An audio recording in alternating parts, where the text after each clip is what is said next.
अभी देश में करीब 70 रूट पर वंदे भारत ट्रेनें चल रही है।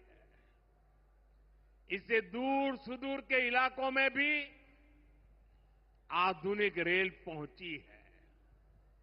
बीते 11 साल में सैकड़ों रोड ओवरब्रिज और रोड अंडरब्रिज का निर्माण किया गया है। 34,000 किलोमीटर से ज्यादा के नए रेल ट्रैक बिछाए गए हैं। अब ब्रॉडगेज लाइनों पर मानव रहित क्रॉसिंग वो बात इतिहास बन चुकी है, खत्म हो चुकी है। हम मालगाड़ियों के लिए अलग से स्पेशल पटरियां, डेडिकेटेड फ्रेट कॉरिडोर का काम भी तेजी से पूरा कर रहे हैं। देश के पहले बुलेट ट्रेन प्रोजेक्ट पर काम चल रहा है और इन सबके साथ ही हम एक साथ देश के करीब 1300 से अधिक रेलवे स्टेशनों को भी आधुनिक बना रहे हैं। साथियों, आधुनिक हो रहे इन रेलवे स्टेशनों को देश ने अमृत भारत स्टेशन का नाम दिया है। आज इनमें से 100 से अधिक अमृत भारत स्टेशन बनकर के तैयार हो गए हैं। सोशल मीडिया पर भी लोग देख रहे हैं कि इन रेलवे स्टेशनों का पहले क्या हाल था और अब कैसे इनकी तस्वीर बदल गई है। साथियों, विकास भी विरासत भी, इस मंत्र का इन अमृत भारत रेलवे स्टेशनों पर उसका स्थानीय कला और संस्कृति के भी नए प्रतीक है।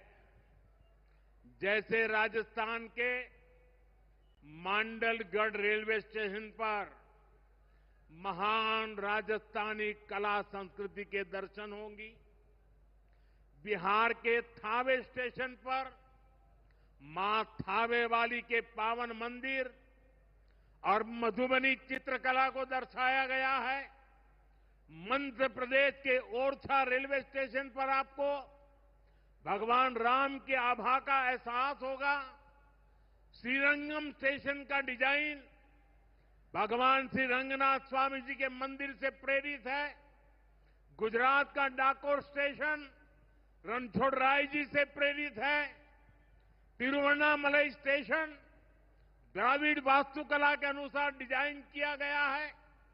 बेगमपट स्टेशन पर आपको काकतीय साम्राज्य के समय का आर्किटेक्चर देखने को मिलेगा। यानी हर अमृत स्टेशन पर आपको भारत की हजारों साल पुरानी विरासत के दर्शन भी होंगे। ये स्टेशन हर राज्य में टूरिज्म को भी बढ़ावा देने के माध्यम बनेंगे, नौजवानों को रोजगार के नए मौके देंगे और मैं उन शहर के नागरिकों को, रेलवे में यात्रा करने वाले पैसेंजर से प्रार्थना करूंगा, ये सारी संपत्ति के मालिक आप हैं। कभी भी वहां गंदगी न हो, इस संपत्ति का नुकसान न हो, क्योंकि आप उसके मालिक हैं। साथियों, इंफ्रास्ट्रक्चर बनाने के लिए जो पैसा सरकार खर्च करती है, वो रोजगार भी बनाता है, व्यापार कारोबार भी बढ़ाता है, जो हजारों करोड़ रुपए सरकार लगा रही है, ये पैसा मजदूर की जेब में जा रहा है, ये दुकानदार को मिल रहा है, दुकान और फैक्ट्री में काम करने वाले लोगों को मिल रहा है, रेत, बजरी, सीमेंट वालों को भी इससे फायदा होता है। और जब ये इंफ्रास्ट्रक्चर बनकर तैयार हो जाता है तो फिर अनेक गुना और फायदे होते हैं। किसान की उपज कम कीमत में बाजार तक पहुंचती है, वेस्टेज कम होती है, जहां सड़कें अच्छी होती हैं, नई ट्रेनें पहुंचती हैं, वहां नए उद्योग लगते हैं, पर्यटन को बहुत बढ़ावा मिलता है। यानी इंफ्रास्ट्रक्चर पर लगने वाले पैसे से हर परिवार का, खास तौर पर हमारे नौजवानों का सबसे अधिक फायदा होता है।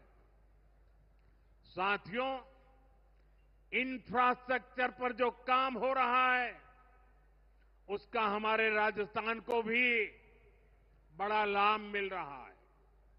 आज राजस्थान के गांव-गांव में अच्छी सड़कें बन रही हैं, बॉर्डर के इलाकों में भी शानदार सड़कें बन रही हैं। इसके लिए इन नई नीतियों का लाभ मिलेगा। और आप तो जानते हैं, जब बीकानेर की बात आती है तो बीकानेरी भुजिया का स्वाद,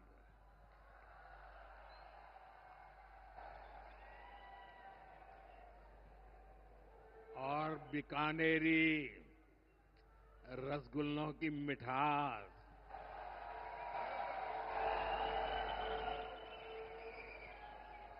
विश्व भर में अपनी पहचान बनाएगी भी और बढ़ाएगी भी। राजस्थान की रिफाइनरी का काम भी अंतिम चरण में है। इससे राजस्थान पेट्रोलियम आधारित उद्योगों का प्रमुख हब बनेगा। अमृतसर से जामनगर तक जो 6 लेन का इकोनॉमिक कॉरिडोर बन रहा है, वो राजस्थान में श्रीगंगानगर, हनुमानगढ़, बीकानेर, जोधपुर, बाड़मेर और जालोर से गुजर रहा है। दिल्ली मुंबई एक्सप्रेसवे का काम भी राजस्थान में लगभग पूरा हो गया है। कनेक्टिविटी का ये अभियान राजस्थान में औद्योगिक विकास को नई ऊंचाई पर ले जाएगा। साथियों, राजस्थान में पीएम सूर्यघर मुफ्त बिजली योजना भी तेजी से आगे बढ़ रही है। इस योजना से राजस्थान के 40,000 से ज्यादा लोग जुड़ चुके हैं। इससे लोगों का बिजली बिल 0 हुआ है और लोगों को सोलर बिजली पैदा करके कमाई का नया रास्ता भी मिला है। आज यहां बिजली से जुड़े कई प्रोजेक्ट का शिलान्यास और लोकार्पण हुआ है। इनसे भी राजस्थान को और ज्यादा बिजली मिलेगी। बिजली का बढ़ता उत्पादन भी राजस्थान में औद्योगिक विकास को नई गति दे रहा है। साथियों, राजस्थान की ये भूमि रेत के मैदान में हरियाली लाने वाले महाराजा गंगा सिंह जी की भूमि है। हमारे लिए पानी का क्या महत्व है,